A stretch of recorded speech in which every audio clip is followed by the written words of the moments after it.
Hola mi compadres, it's me, Guillermo, and welcome back to another video.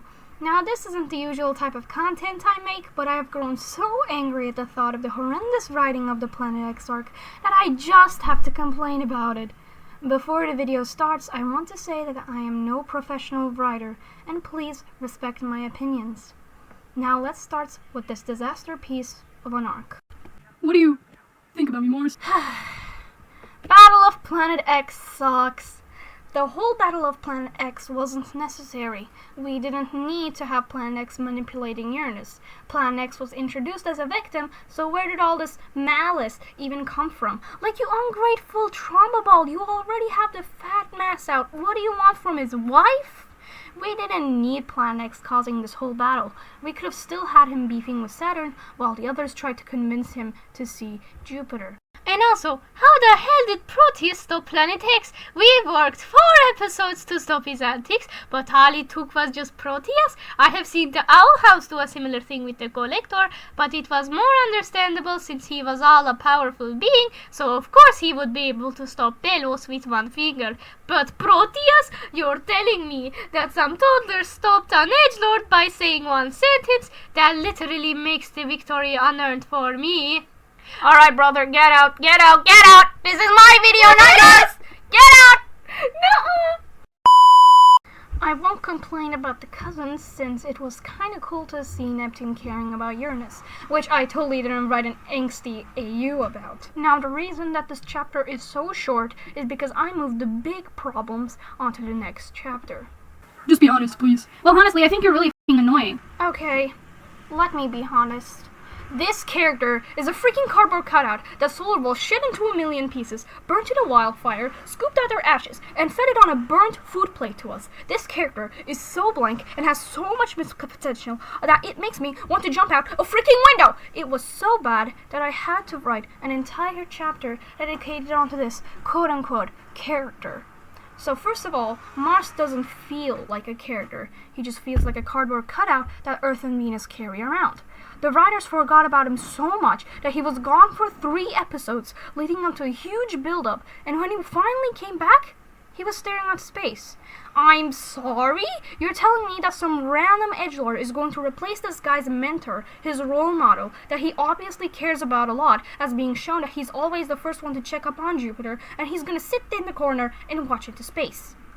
Mars would have been the first one to find out about X's intentions. He eavesdropped on Jupiter, so why didn't he for Planet X? Mars wouldn't trust X the moment he or X arrived. Mars would be the first one to confront Uranus and X! Oh, but it's because he doesn't trust Jupiter anymore. Excuse me? Feelings towards a person doesn't immediately disappear. Especially in Mars's case, he will still trust Jupiter a lot. Saturn does, so why not Mars? Mars literally said that he saw Jupiter as a role model, and he seems to care about him a lot compared to the other Rockies. This literally led to him finding out that Jupiter was hiding something because he eavesdropped on him because of his concerns. Talking about feelings, what about Earth's attempt? Did Earth just forget about it? He seemed to talk about it so casually. This wasn't my case when I ended up in therapy, and oh boy, there are a ton more to talk about Mars. Mars would be the first one to beat up Planet X's mass. Maybe this option would have been way better, since then, maybe we could have shown how loyal and caring he is for people, and maybe Planet X could have used Mars's weaknesses, potentially one of them being his past, to win the argument, since Planet X knows a lot of info on the planets. Oh, but I don't think I'm being paid a single cent to rewrite this piece of an arc, so maybe I should actually confront Alvaro about this whole, yeah? We see Mars showing more personality when he's angry than he does when he's just a cardboard cutout. It is clear that he is very loyal to his friends, aka the moment he reacted to protect Earth with Venus from Gaymade, the filthy cheater. He isn't scared of expressing himself when angry, aka this scene. Maybe he's finally slipping that mask, He doesn't give a crap about the Earthlings except Astro Dude, the way he reacted when Astro Dude was presumed dead. And he's pretty much against colonizing. But nah, let's just butcher all of this for the sake of the arc, yeah? No one cares about Mars anyway, so why bother? Talking about his past potentially being a weakness, we can assume this since he knows who Thea is, and the collision, and the fact that he rushed over to Earth right after Thea's mention. But they didn't just even take a second for Earth to ask Mars who the hell is Thea or Planet X using this information to weaken Mars if he ever confronted him. But now let's just butcher all this for the potential or the sake of the plot. Mars is also the only rocky planet with no arc of his own. Mercury learned to act for himself. Venus had a tiny one in What If Planets Were Ordered by Size, and we do not mention the Earth.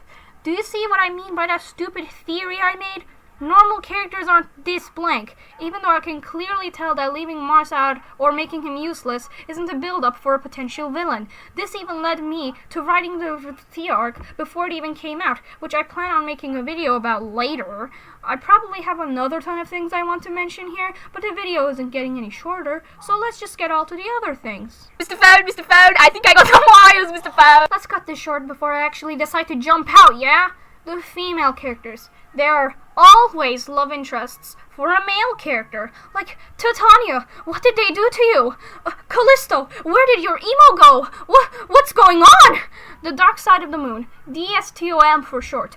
I'm sorry, does this character even exist? I mean, there are theories going around that he's literally just Thea, but they aren't getting confirmed due to the lack of info we're getting. Same with the Mars theory.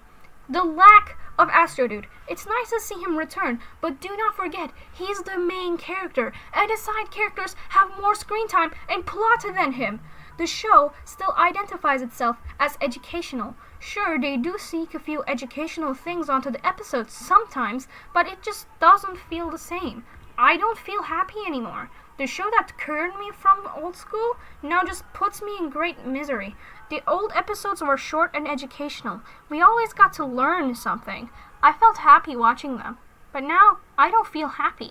I feel burned out. You know what? Maybe this is why Spaceballs has more subscribers. I know Solarballs isn't made by a huge corporation, that it's an indie show, but that isn't an excuse for poor writing. I've seen indie projects like Solarballs, like Alphabet Lore, and Undertale.